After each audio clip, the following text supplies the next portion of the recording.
All of you. मैं Ranjeet Singh, Gurugram teacher training college Chak 5 Belam Shri Vijaynagar के YouTube channel में आप सभी का स्वागत करता हूं। और अपने जनरल साइंस का अध्ययन कर रहे थे। कल अपने जनरल साइंस के अंदर 2 टॉपिक पढ़ लिए थे। पहला आपने पढ़ा था सामान्य विज्ञान का अर्थ, परिभाषा। फिर अपने दूसरा टॉपिक कर लिया था सामान्य विज्ञान की अवधारणा। और उसके बाद आज अपने नया टॉपिक शुरू कर रहे हैं सामान्य विज्ञान का अन्य विषयों से सहसंबंध। सामान्य विज्ञान का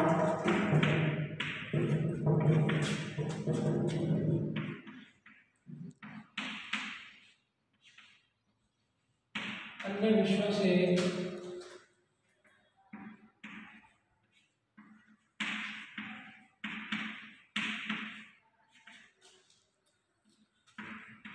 सहसंबंध,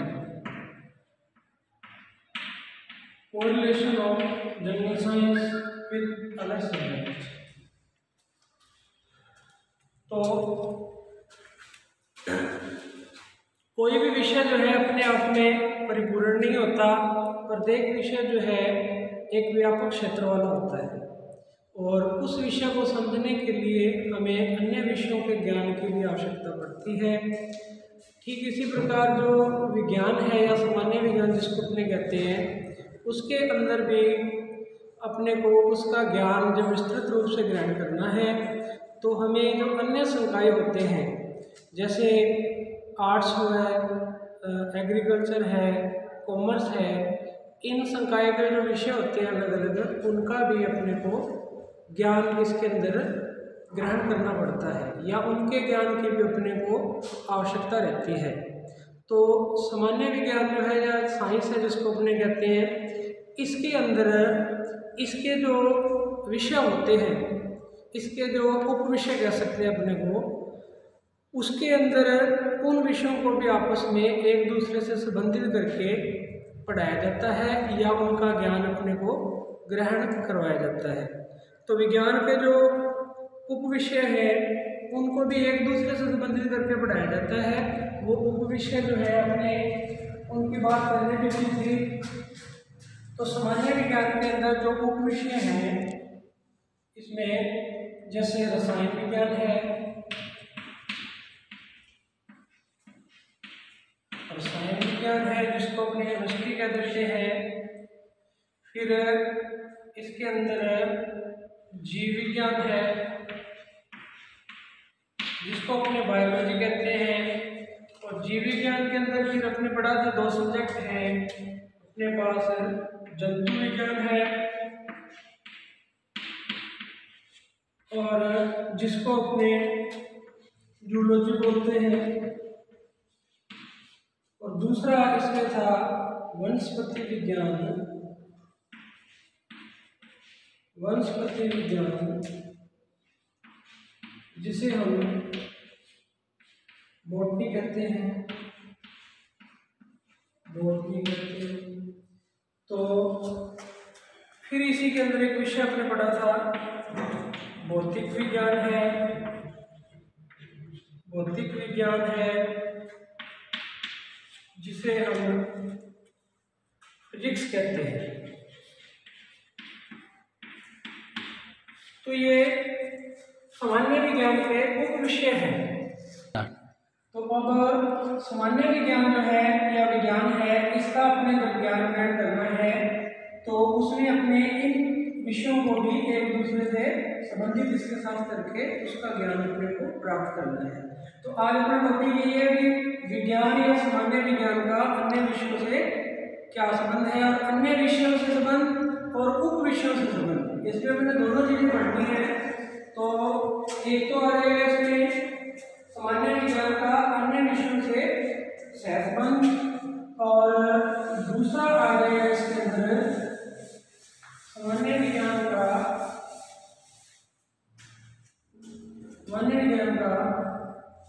उप विषयों से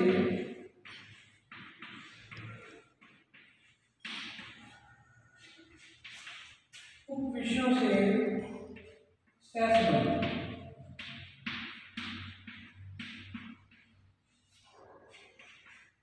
ठीक है, तो ये दोनों इसी के अंदर है, विषयों का सहसंबंध या सामान्य विज्ञान का।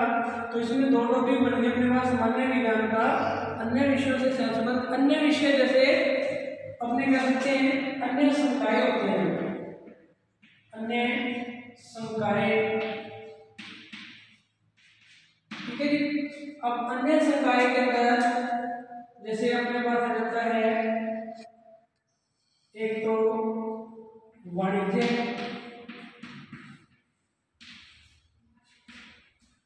और कला, कृषि, ये अलग संकाय है। ठीक है, तो कृषि जो था पहले कृषि को एक विषय बना दिया गया था, अब वापस इसको एक संकाय बना दिया गया है। कृषि जो सब्जेक्ट होता है पहले इसको विषय मानते थे, अब ये भी संकाय बन गए। तो अन्य संकायों से सहसंबंध पढ़ना है अपने को और अन्य विषयों से सहसंबंध पढ़ना है अपने को विज्ञान का। तो अब अपने पहले पढ़ते हैं विज्ञान का या सामान्य विज्ञान का अन्य विषयों से सहसंबंध, फिर अपने पढ़ेंगे अन्य उप विषयों से सहसंबंध। तो अपने अब सबसे पहले देखते हैं विज्ञान या सामान्य विज्ञान जिसको कहते हैं का कला आर्ट सब्जेक्ट होता है, जो जिसको हम आर्ट बोलते हैं, से सहसंबंध।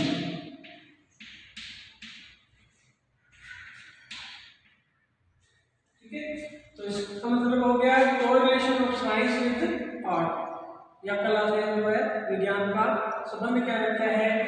तो अब इसके अंदर जो कला सब्जेक्ट होता है इसके अंदर अपने जैसे कोई चार्ट वगैरह बना लेते हैं, पेंटिंग। ठीक है, या अपने कोई चित्र बनाते हैं, तो वो कला सब्जेक्ट के अंदर आता है। कला के अंदर मतलब बहुत सारी कलाएं सिखाई जाती है बच्चों को। ठीक है, वो चित्रकला के अंदर जैसे चार्ट बनाना, चित्र बनाना, पेंटिंग बनाना। और अब विज्ञान का इससे संबंध कैसे है? देखो, अपने को जब कोई चार्ट बनाना है, पेंटिंग करनी है या चित्र बनाना है, तो अपने को इसके अंदर रंग जो होते हैं उनका भी प्रयोग करना पड़ता है कई बार। अगर अपने को रंगीन पेंटिंग बनानी है या चार्ट के अंदर रंग का प्रयोग करना है, चित्र बनाना है, उसमें अगर अपने को कलर का यूज करना है तो उसके अंदर अपने को फिर ये जो रंग होते हैं, ठीक है, इसका अपने को मिश्रण बनाना पड़ता है। कई बार रंगों का जो मिश्रण अपने बनाते हैं तो इसके जो घटक होते हैं, घटक का मतलब कई बार अपने को दो कलर्स को मिला के एक नया कलर्स तैयार करना पड़ता है। दो या तीन रंग को अपने मिला के एक नया रंग बनाएंगे तो उसके घटक हो जाते हैं। तो वो घटक के बारे में अपने को जो है जानकारी जो है वो किसके नाम में मिलेगी? रसायन विज्ञान। रसायन विज्ञान जो है ये अपने को उसके घटकों के बारे में जानकारी देगा कि रंगों के अंदर कितने अनुपात में कौन सा घटक रखना है ताकि मिश्रण अच्छा बन जाए। ठीक है, एक तो ये संबंध है इसका कि कला के अंदर जो अपने को रंग यूज करते हैं उनके अंदर रंगों को बनाने के लिए, उनका मिश्रण बनाने के लिए, ठीक है, जो घटक होते हैं उनको उनकी जानकारी, मतलब कैसे बनाया जाएगा, किस अनुपात में कौन सा रंग रखना है नया रंग बनाने के लिए, तो वो विज्ञान जो है वह उसका ज्ञान काम आएगा। वो विज्ञान के अंदर भी साइंस विज्ञान का ज्ञान जो है यहाँ इसके काम आएगा। इसके अलावा अपने को जो है चार्ट, पेंटिंग या चित्र बनाना है तो उसको बनाते समय ये अब चार्ट जो है, चित्र है, ये दोनों जो है विज्ञान के अंदर भी बनाए जाते हैं। विज्ञान जो सब्जेक्ट है ये चित्र के बिना अधूरा होता है, क्योंकि चित्र जो होते हैं, डायग्राम होते हैं, उनको विज्ञान का अपने हार्ट बोल सकते हैं, हृदय कहते हैं। विज्ञान का हृदय होता है चित्र। कोई भी टॉपिक है विज्ञान का, उसको अपने बिना चित्र के अच्छे से नहीं समझा सकते। तो विज्ञान के अंदर जो चित्र बनाए जाते हैं, जो चार्ट बनाए जाते हैं, उनके अंदर कला का उपयोग होता है, क्योंकि कला जो है एक आर्ट है, वो चार्ट और चित्र अपने को अच्छे से बनाना सिखाती है कि कोई भी चित्र है उसको अच्छे से कैसे अपने प्रेजेंट कर सकते हैं, बना सकते हैं। और ये चित्र और चार्ट विज्ञान के हैं और इनको बनाना कला सिखाती है अपने को। ठीक है, तो ये दोनों विषयों का आपस में बहुत ही गहरा संबंध है। कहने का मतलब जो विज्ञान है उसका जो हृदय है, चित्र बोलते हैं जिसको, अपने उनको अपने बिना कला के अच्छे से प्रेजेंट नहीं कर सकते, नहीं बना सकते हैं। तो ये दोनों विषयों का आपस में संबंध है, तो इसको आपने ध्यान में रखना है। इसके बाद अपने पास दूसरा जो विषय आता है सहसंबंध वाला, वो है गणित। विज्ञान का गणित, मैथ बोलते हैं जिसको, से सहसंबंध।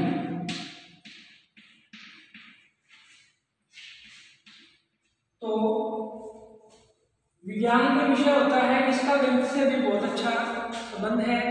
मतलब विज्ञान का जब अपने ज्ञान ग्रहण करते हैं विषय का, तो कहीं ना कहीं गणित का भी उसमें उपयोग किया जाता है। बिना गणित का उपयोग किए विज्ञान के ज्ञान को पूरी तरह से समझने में समस्या उत्पन्न होती है।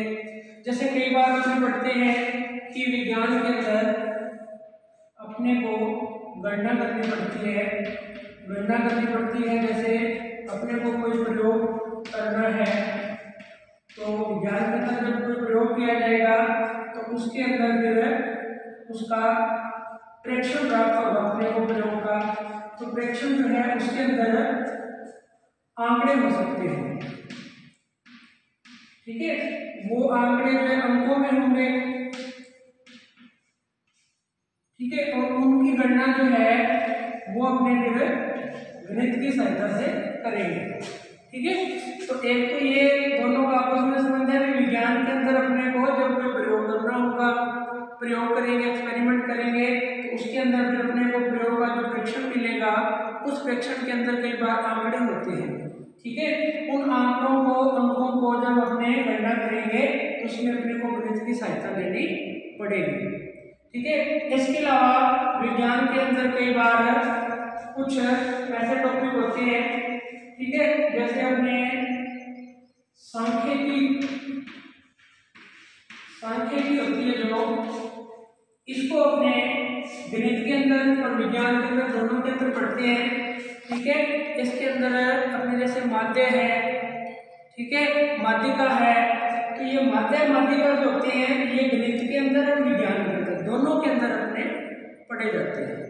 ठीक है, तो गणित और विज्ञान आपस में एक दूसरे के बिना अधूरे हैं।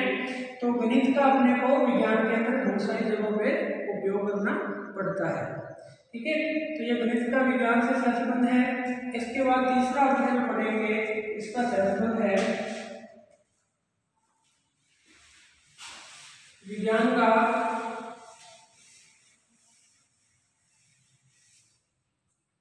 इतिहास, हिस्ट्री बोलते हैं जिसको अपने,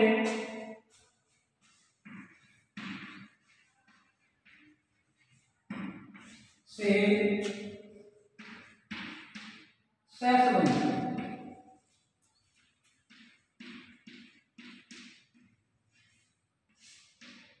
तो विज्ञान जो है या सामान्य विज्ञान है, इसका इतिहास से भी संबंध है। विज्ञान का जब अपने ज्ञान ग्रहण करेंगे विस्तृत रूप में, तो अपने को इतिहास के ज्ञान की भी आवश्यकता पड़ती है। ठीक है, तो अब जैसे अपने वैज्ञानिक होते हैं, जो वैज्ञानिकों की जो जीवनियां होती हैं, ठीक है, अपनी जो जीवनियाँ हैं उनका अपने अध्ययन जो है इतिहास के अंदर करते हैं। ठीक है, तो पुराना जो इतिहास है, विज्ञान का विकास कैसे हुआ, ठीक है, वर्तमान में जो अपने विज्ञान के अंदर पढ़ते हैं ज्ञान, ये ज्ञान जो है कैसे कैसे बढ़ा है। प्रारंभ में जो विज्ञान की शुरुआत हुई है तो इतना विस्तृत ज्ञान नहीं था विज्ञान के अंदर, धीरे धीरे विज्ञान का भी क्या हुआ, विकास हुआ है, उसमें नया ज्ञान जोड़ा गया है, जो उसमें अधूरा ज्ञान था उसको हटा दिया गया है और जो अच्छा ज्ञान नया है उसको जोड़ दिया गया है। तो विज्ञान का जो इतिहास है या विज्ञान का जो अपने कह सकते हैं कि जीवनियाँ हैं वैज्ञानिकों की, उनको अपने इतिहास के अंदर पढ़ते हैं। तो इसके अलावा जैसे कुछ खोजें होती हैं विज्ञान के अंदर, खोजें की जाती है, किसी भी चीज की खोज होती है तो वो जो खोज है वो विज्ञान की देन होती है। विज्ञान जो है इसके ज्ञान का उपयोग करके ही कोई भी नई खोज की जाती है। ठीक है, अब इस खोज को इतिहास के अंदर भी अपने पढ़ते हैं। जैसे आपको उदाहरण बताऊं मैं, तो परमाणु बम होता है जो, ठीक है, परमाणु बम जो है इसका आविष्कार जो है द्वितीय विश्व युद्ध के समय हुआ था। द्वितीय विश्व युद्ध के समय परमाणु बम का आविष्कार हुआ, तो यह फिर परमाणु बम का आविष्कार होने के बाद द्वितीय विश्व युद्ध के जो है ना कारण के अंदर जुड़ गया है। तो द्वितीय विश्व युद्ध का जो इतिहास है वो परमाणु बम से जुड़ा हुआ है, क्योंकि परमाणु बम का आविष्कार हुआ और ऐसी परिस्थितियां उत्पन्न होगी कि द्वितीय विश्व युद्ध शुरू हो गया। तो द्वितीय विश्व युद्ध का इतिहास अपने कह सकते हैं परमाणु बम की खोज से जुड़ा हुआ है। तो इस प्रकार इतिहास है वो विज्ञान से संबंधित है। विज्ञान का जो है अपने ज्ञान लेना है तो इतिहास के ज्ञान की भी आवश्यकता पड़ती है। तो ये आपस में इनका सहसंबंध है। इसके बाद अगला जो अपने पास है सहसंबंध,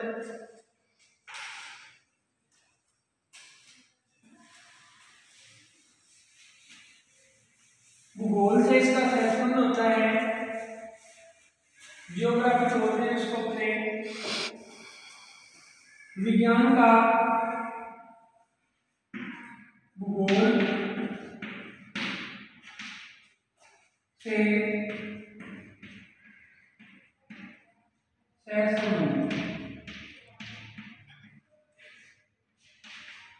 तो जियोग्राफी जो सब्जेक्ट है वो होल्ड करते हैं जिसको अपने, इसका ज्ञान जो है विज्ञान के ज्ञान में सहायता करता है। विज्ञान का अपने को जब अध्ययन करते हैं अपने, तो कई जगह ऐसे तथ्य आते हैं जिनका अपने को भूगोल के ज्ञान के बिना समझने में दिक्कत रहती है। तो विज्ञान और भूगोल में संबंध है। जैसे अपने ये कह सकते हैं कि वातावरण है जो, ठीक है, वातावरण जिसको अपने एनवायरनमेंट कहते हैं, इसका अध्ययन अपने भूगोल के अंदर भी करते हैं और इसका अपने विज्ञान के अंदर भी अध्ययन करते हैं। अब वातावरण के अंदर जो इसके घटक हैं, ठीक है, जैविक और अजैविक आ जाते हैं इसमें, जैविक और अजैविक है, ये दोनों घटक हैं। इनका अध्ययन जब अपने करते हैं तो उसमें विज्ञान के ज्ञान की आवश्यकता अपने को पड़ती है। तो वातावरण के जो घटक हैं ये भूगोल के अंदर है, ठीक है, और इनका जब अपने ज्ञान ग्रहण करते हैं तो अपने को सामान्य विज्ञान के ज्ञान की आवश्यकता इनको समझने के लिए पड़ती है। ठीक है, इसके अलावा भूगोल के अंदर बहुत सारे यंत्र हैं जिनका उपयोग किया जाता है।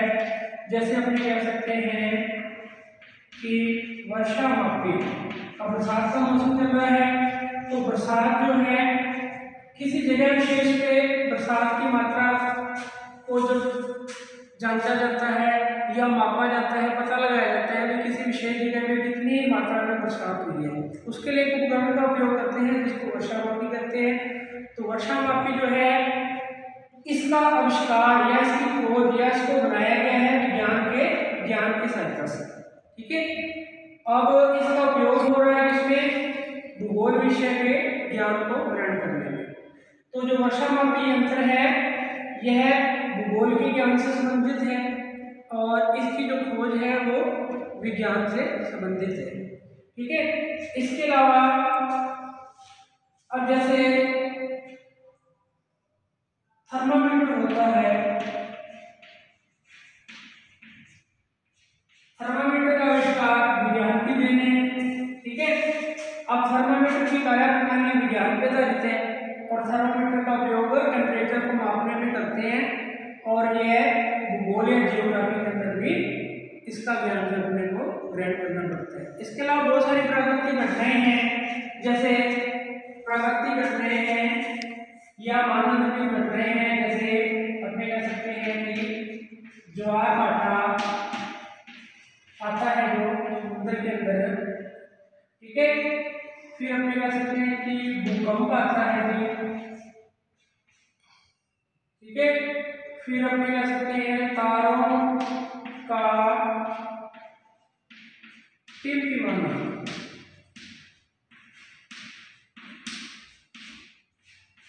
तो ये घटनाएं हैं, ये भूगोल से संबंधित है। ठीक है, भूगोल के अंदर एक विषय होता है भूगोल का,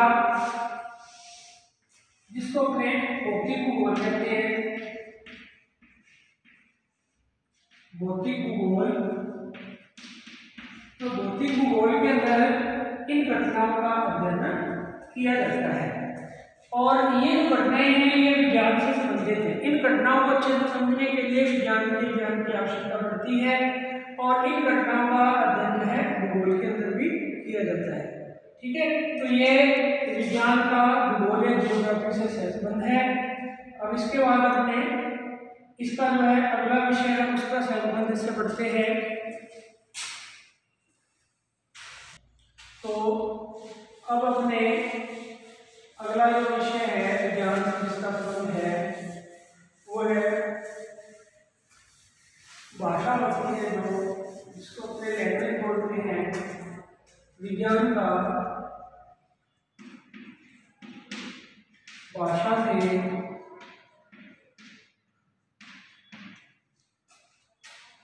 सहसंबंध।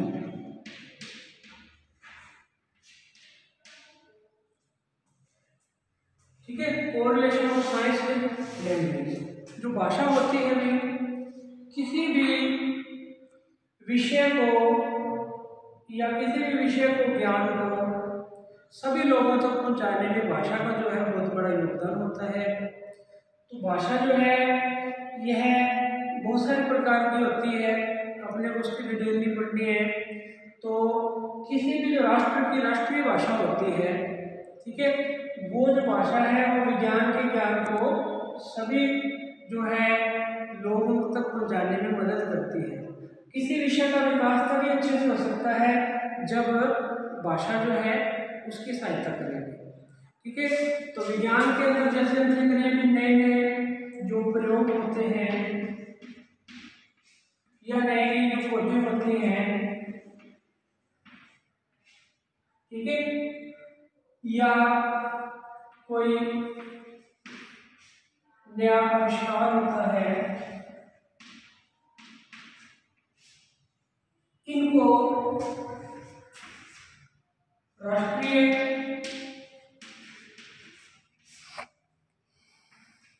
या अपने कह सकते हैं अंतरराष्ट्रीय स्तर तक पहुंचाने में भाषा का बहुत बड़ा योगदान होता है। ठीक है, तो विज्ञान के अंदर जो भी आविष्कार होगा, खोज होगी या कोई भी प्रयोग होगा नया, तो उसको राष्ट्रीय स्तर पे या अंतर्राष्ट्रीय स्तर पे उस खोज के ज्ञान को पहुंचाने में भाषा का योगदान रहेगा। ठीक है, किसी भी देश के अंदर अगर विज्ञान जो है वो ज़्यादा तरक्की करेगी तो भाषा का कार्य करेगी। अगर जो भाषा है वो विज्ञान का साथ नहीं दे रही है तो विज्ञान जो है वो अच्छे से विकास नहीं कर सकती है। तो अंतर्राष्ट्रीय स्तर पे भी विश्व के अंदर जो इंटरनेशनल लेवल पे जो लैंग्वेज चलती है, भाषाएं चलती है, वो भी विज्ञान के विकास में बहुत बड़ा योगदान करती है। Thank you.